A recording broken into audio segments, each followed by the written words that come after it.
Coming out of the closet wasn't easy, but going back into it was even harder. Just 1 month after I came out to my parents, I would be going to WISER in Uhuru Bay, Kenya with my DukeEngage team.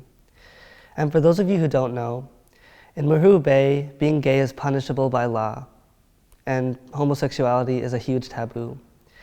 But I wasn't too worried. I thought it'd be more of a don't ask, don't tell kind of situation.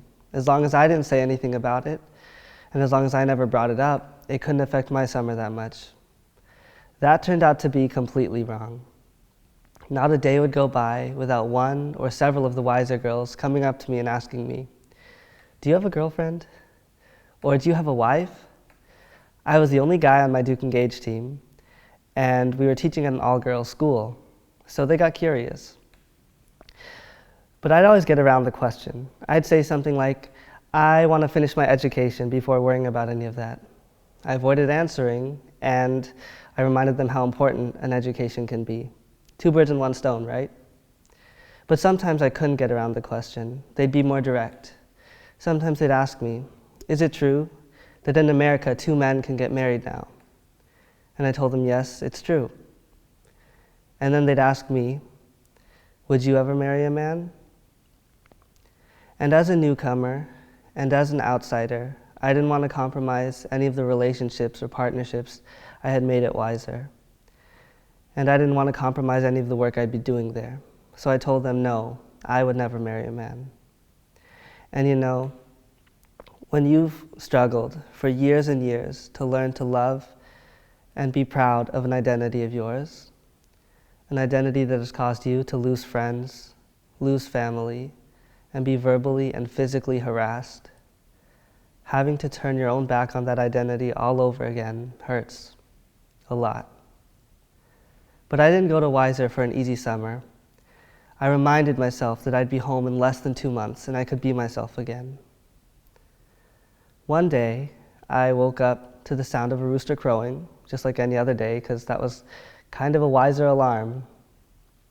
And that day, just like any other day, I used some of the limited internet we had to check my email, scroll through my Facebook. But on that day, I read that the night before, 49 people had been killed at a shooting in a nightclub in Orlando. And as far as I could tell, and as far as anyone else could tell, they had been killed because they were gay. Besides the sadness, and besides the anger, and besides the hurt that I felt, there were so many other emotions that I couldn't put words to. I needed time to process, so I treated the day just like a regular day. I hopped onto the back of a peaky and rode half an hour away to the primary school I was teaching at alone. During one of the breaks, I was sitting with the teachers and one of them happened to bring it up. He said, "Did you hear that yesterday 50 people died in America?" And before I could say anything in response, one of the other teachers jumped in and said, "But they were gay." And for the next 15 minutes, I sat there in silence while the teachers around me talked and laughed about the 49 lives lost at the Orlando shooting. And I sat there in silence as the teachers agreed that the victims of the shooting deserved to die because they were gay. I was half an hour away from WISER and the rest of my DukeEngage team. I was alone. I was gay, and I was surrounded by men and women who believed that people who are gay don't deserve to be alive. I was afraid, and so I was silent. But I couldn't help but feel like my silence was some kind of complicity and a betrayal to the identity that I had worked so hard to become proud of. When I got back to WISER that day, I kind of broke down. I cried in my bunkhouse, and I cried all over my site coordinator's couch while I told her what had happened that day. But at the end of my conversation with her, I made a pact with myself. I promised myself that from that point forward, I'd be a more genuine version of myself and I'd be truer to my own identity. And that didn't mean I'd try to change the beliefs or the values of the local people. It wasn't my place to try to change their culture. And it also didn't mean I could come out to anyone there. It was still a safety risk and it was still against the law.